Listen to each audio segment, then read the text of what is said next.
Have you ever heard of the Golden Billion Theory? This controversial concept claims that a small group of the world's population, approximately 1 billion people, controls the majority of the planet's wealth and resources, while the rest live in poverty and marginalization. But is this theory based on facts, or is it just another conspiracy? Let's find out. The Golden Billion Theory suggests that this elite group, mainly the populations of developed countries like the United States, Canada, Western Europe, and parts of Asia, lives in luxury by exploiting the resources of the rest of the world. It's said that these countries, through economic and political alliances, ensure their dominance at the expense of developing nations. Everything, from global trade to environmental policies, is allegedly designed to protect the interests of this exclusive club. Supporters of this theory point to evidence they believe proves their claims. For example, they highlight the stark inequality in global wealth distribution. Studies show that the wealthiest 1% own nearly half of the world's wealth. According to proponents, this disparity is no accident, but the result of deliberate policies. They also point to technological gaps, control over key industries like oil, pharmaceuticals, and even food, as further evidence of a system that favors the elite at the expense of the rest. But let's examine this objectively.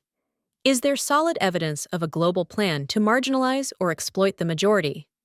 The reality is that the world is full of economic and political complexities that cannot be fully explained by conspiracy theories.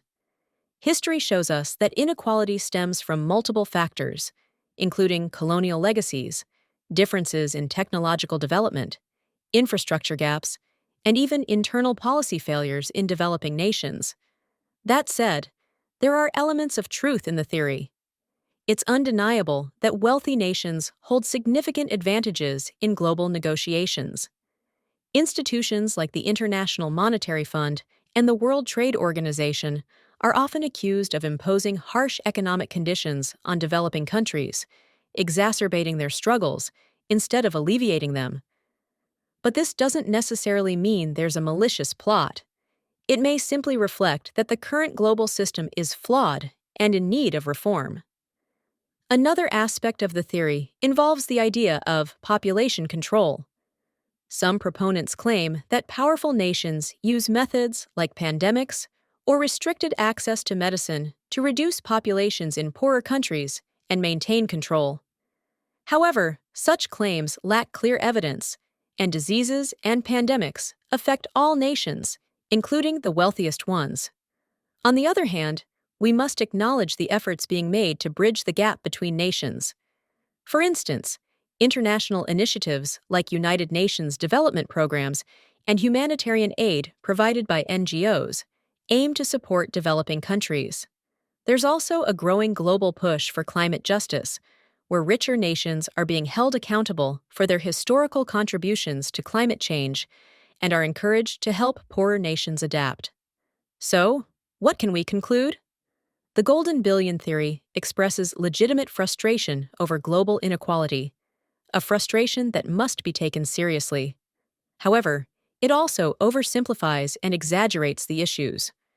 Instead of focusing on conspiracy theories, we should explore practical solutions. How can we create a fairer global system? How can resources be distributed more equitably? And how can we strengthen international cooperation? In the end, the question is yours to answer. Do you believe in the Golden Billion Theory, or do you think it's just a myth? Share your thoughts in the comments, and don't forget to like the video and subscribe to the channel for more engaging content.